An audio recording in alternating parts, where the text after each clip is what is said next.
राहुल गांधी,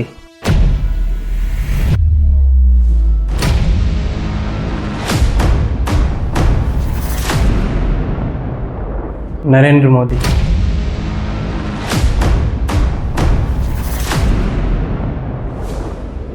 और वोट चोरी।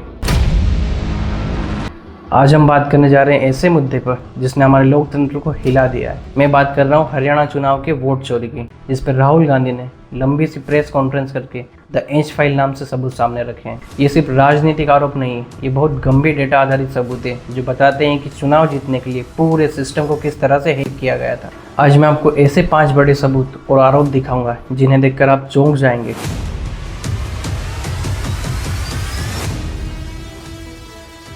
तो मामला शुरू होता है चुनाव नतीजों के साथ, जिसमें राहुल गांधी ने सबसे पहले एग्जिट पोल का जिक्र किया। आप स्क्रीन पर देख सकते हैं सभी बड़ी एग्जिट पोल कांग्रेस को 54 से 62 सीट देकर एक बड़ी जीत की भविष्यवाणी कर रहे थे, लेकिन फाइनल नतीजे बिल्कुल अलग आए। कांग्रेस हार गई और ये बात हजम नहीं हो रही थी, और इस डाउट को बढ़ाया तत्कालीन मुख्यमंत्री के बयान ने। मैंने शुरू से ये कहा है कि भारतीय जनता पार्टी एक तरफा सरकार बना रही है।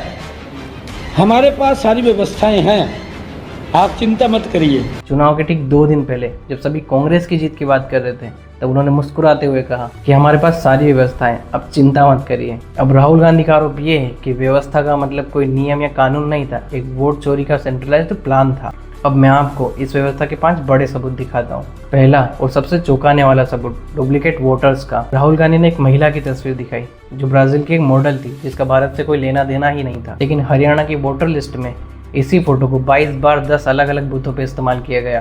सोचिए, एक ही विदेशी महिला की 22 बार फोटो, ये कोई लोकल गलती नहीं हो सकती। ये सीधे सेंट्रल डेटाबेस से छेड़छाड़ का मामला है, और इस पर राहुल गांधी का दावा है कि इसी तरह के करीब 5 लाख डुप्लीकेट वोटर्स को आइडेंटिफाई किया गया है। अगर एक सीट पर हार जीत का अंतर 22,000 वोटों का हो तो 5 लाख डुप्लीकेट वोटर क्या कर सकते हैं, ये आप खुद समझिए। अब दूसरा और सबसे बड़ा सबूत, हाउस नंबर 0, मतलब कि घर के कोई पते ही नहीं। इस पर चुनाव आयोग सीईसी ने बचाव करते हुए ये कहा कि ये उन होमलेस लोगों के लिए जो सड़क और पुल के किनारे सोते हैं, ताकि उनका भी नाम वोट लिस्ट में आ सके। लेकिन जब टीम ने इन हाउस नंबर 0 वाले पते को फिजिकली वेरीफाई किया तो इनमें से कई लोग असल में पक्के मकानों में रह रहे थे। तो फिर हाउस नंबर 0 का क्या मतलब है? इस पर राहुल गांधी का दावा है ऐसा पता दिया जाता है जिसे बाद में ढूंढा ना जा सके। ये वोटर वेरिफिकेशन को मुश्किल बनाते और चीटिंग करने के लिए जगह बनाते, और ये एक सोची समझी चाल है। उनका सीधा आरोप है कि सीईसी यानी चुनाव आयोग ने देश की जनता को झूठ बोला है। तीसरा सबूत, क्रॉस स्टेट वोटिंग, यानी ऐसा वोटर जो यूपी में भी वोट डाल रहा है और हरियाणा में भी। राहुल गांधी ने यूपी के एक बीजेपी सरपंच के बेटे का उदाहरण दिया, जिसने यूपी में भी वोट किया और हरियाणा में भी, जिसका वोटर लिस्ट में पिता का नाम थोड़ा बदला गया लेकिन बेटे का नाम वही रहा।